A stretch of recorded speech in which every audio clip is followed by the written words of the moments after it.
Вой, раздававшийся из ямы, рвал душу. Иван не мог пройти мимо. Браконьеры совсем обнаглели, повсюду ставили капканы и петли. Они понимали, что одному леснику сложно за всем уследить. Иван вырос в этих местах. После армии вернулся ненадолго, да мать приболела. Не мог ее одну оставить. Невеста, которая ждала его, отправилась в город за лучшей жизнью. Они должны были вместе уехать, но только ухаживать за больной женщиной в планы девушки не входило. Значит, не судьба, решил тогда Ваня. Мать пролежала долго. Все это время сын ухаживал и не покидал ее. Коварная болезнь не давала ни одного шанса, и скоро Ванька остался один. Отец бросил их, когда ему и года не было. Смысла ехать в большой город он не видел. Время ушло. Кому теперь он там нужен? Да и за время привык парень к суровой природе и одиночеству. А тут и место лесника подвернулось. Так и остался в родном поселке. От воспоминаний отвлек жалобный вой. Мужчина осторожно выбрался на тропинку и заглянул в яму. На глубине лежал волк. Его вой и слышал лесник. Браконьеры часто пользовались старинным методом ловли хищника. Не понимал такого Иван. Ради шкуры убивают ни в чем не повинного зверя. Технологии ведь такие уже пошли, что ни к чему это. Куртки уже не ровня меху, и легкие, и греют во много раз лучше. Да только первобытная жадность в людях покоя не дает. Повесят на стены шкуры дикого зверя, а потом хвастаются, какие они охотники. А какие из них охотники? В открытой схватке дикий зверь одолел бы нерадивых сопляков. Да кто ж ему шанс такой даст? Подлостью пользовались гады. Волк по виду немолодой. В яме находился давно. Снег помешал планам охотников, давно не проведывали ловушки. Зверь выглядел больным и уставшим. При виде человека лишь поднял голову. «Ну что ты тут делать будешь? Придется вытаскивать». Осторожно спустившись вниз, Иван все же держал ружье со снотворным наготове. Кто знает, как поведет себя зверь. Но хищник был слишком слаб, чтобы сопротивляться. Видать, вой, который слышал Иван, забрал последние силы животного. Он даже стоять на лапах не мог, и лесник понял, что от голода волку совсем туго. Аккуратно вытащив серого из ямы, он вздохнул. Если оставить его здесь, на снегу, замерзнет. Охотиться сам не сможет, да и не молод совсем уже. Зверье лесник знал хорошо. За годы работы приходилось ему не раз спасать то косулю, то лосенка. Выхаживал и отпускал назад, в лес. Люди и привыкли уже, что вечно у него кто-то живет. Пришлось вот и волка домой везти. Серый из состояния выходил тяжело. Крайнее истощение и минусовые температуры на организм повлияли не самым лучшим образом. Судя по виду, когда-то это был матерый и крупный волк, возможно, даже вожак стаи. С возрастом место заняли более молодые, а пожилой волк выбрал свой путь. В стаях так происходит часто. Волки не бросают своих, старики у них занимают особое место, о них заботятся и присматривают. Но иногда, если сил еще много, хищники покидают стаю, не желая обременять соплеменников. Особенно, если самка погибла. Волки вообще однолюбы. Видно, так и произошло с серым. Возможно, он и неплохо существовал в своем одиночестве. Сил хватало для кормежки и спокойного существования, если бы не попалась на пути коварная ловушка. Ивану пришлось поместить хищника в доме. Собрав что только можно, мужчина накрыл животное, пытаясь отогреть, даже бутылки с теплой водой менял, обкладывая холодное тело. Логично решив, что собака недалеко находится в эволюции от волка, лесник от ветеринара принес антибиотики. Сначала уколы делал, потом вливал шприцом сквозь стиснутые зубы. Уходя, всегда оставлял миску с молоком и фарш. Вдруг проснется и поест. Прошло немало времени, пока это случилось. Вернувшись домой с объезда территории, Иван шумно оббивал снег, топая ногами, как вдруг заметил движение.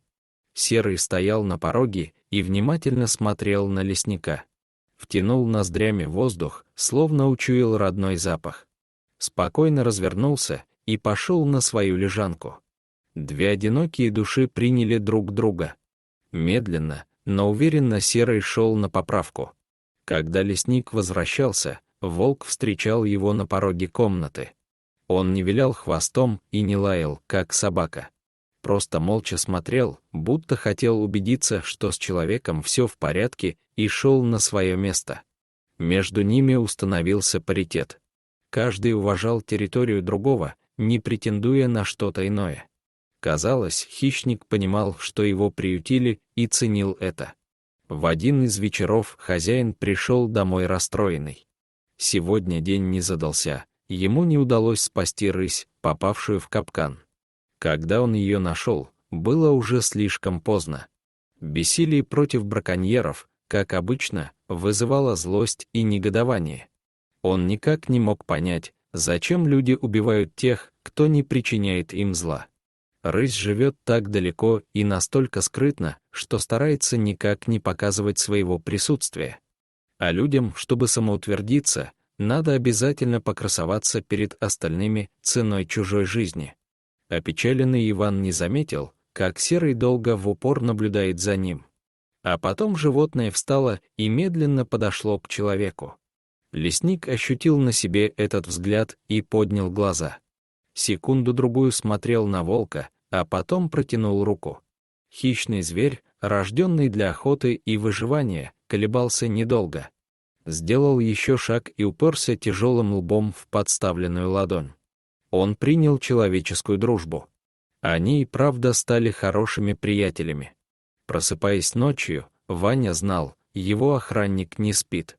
Свое место он сменил на ковер у его кровати. Возможно, хотел отблагодарить за спасение, а может, просто посчитал лесника достойным такой почести быть охраняемым волком. С приходом весны Серый совершенно пришел в себя и оправился. Волк провожал и встречал Ивана, а потом и вовсе стал ходить в лес вместе с ним. Лесник был готов к тому, что появившийся друг покинет его. Все же зверь вырос и прожил свою жизнь в лесу, но волк не собирался никуда уходить. Спокойно шел рядом, как хорошо выдрессированная собака. У него не появлялось никакой агрессии при виде мелкой живности, которую иногда доводилось спасать человеку.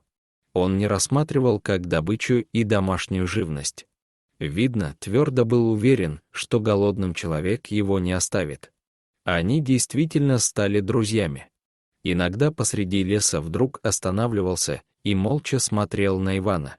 Как только понимал, что человек его принял во внимание, разворачивался мордой в определенную сторону и словно прислушивался. Тогда Иван замирал и тоже слушал. Обычно это означало, что волк почуял людей. В глухом лесу туристы не встречались, и это означало одно — браконьеры. То ли запомнил волк с того дня, когда попал в яму, то ли интуитивно чувствовал неприятных людей. Срабатывало это безотказно. Удавалось подобраться незамеченным и застать врасплох. Первое появление лесника с волком всегда вызывало ступор у нарушителей. Этого было достаточно, чтобы повязать их. Не один раз уже они сдавали полиции таких нерадивых охотников. Местные, кто знал, шутя называли волка духом леса и утверждали, что он пришел мстить за погибших в капканах зверей. А Ивану посчастливилось оказаться рядом в нужный момент. Так они и жили, человек и волк, вместе ели и вместе несли службу. На очередном обходе Иван вдруг понял, что его напарник куда-то пропал. Всегда находившийся рядом волк исчез. Лесник даже расстроился. Решил, что зверь все же выбрал свободу.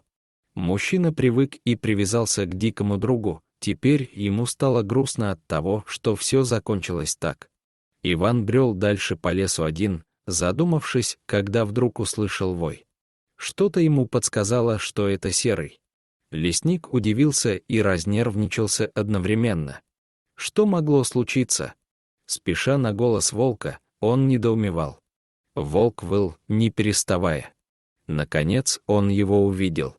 Серый просто сидел и, повернув голову в его сторону, протяжно выл. Увидев Ивана, нетерпеливо встал и двинулся навстречу, далеко тем не менее не отходя от того места, на котором сидел. Иван заметил яму, прикрытую ветками. Опять браконьеры устроили, подумал он и заглянул внутрь. Внизу находилась женщина, перепуганными глазами глядевшая на волка. К появлению человека она очень обрадовалась. Потом оказалось, что Мария приехала в гости к сестре. Муж давно умер, а родная сестренка звала погостить. Ей понравилось в тихом и мирном городке у самого леса. В этот день, пока сестра была на работе, решила по грибы сходить. Места здешние плохо знала, заблудилась почти сразу, а потом попалась эта яма, которую девушка не заметила. Когда падала, сильно повредила ногу, встать на нее могла только с трудом, а вот выбраться никак не получалось. Потом появился волк, и женщина решила, что так и сгинет тут, и не найдет ее никто. Когда Иван вытащил ее из ловушки, женщина категорически отказалась оставаться одна и ждать, пока тот приедет на транспорте. Пришлось соорудить подобие костыля и очень медленно продвигаться домой. Хвала Богу, с ногой ничего страшного не произошло. Осмотревший ее врач установил сильное растяжение связок, прописал компрессы, покой и никаких физических нагрузок. У Ивана как раз оказались хорошие настои, так что все было очень даже кстати. Зато потом они часто смеялись, вспоминая давнюю историю, сидя за чаем в уютном домике лесника. Они так больше и не расстались, шутя, рассказывая всем, что это волк ее спас, да и познакомил заодно.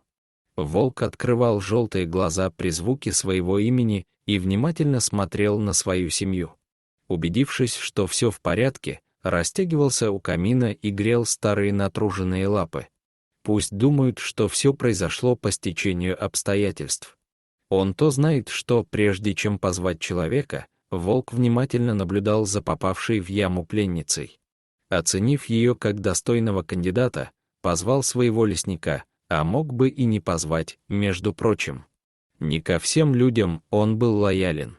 Память о тех, по чьей вине он оказался на грани смерти, не ушла.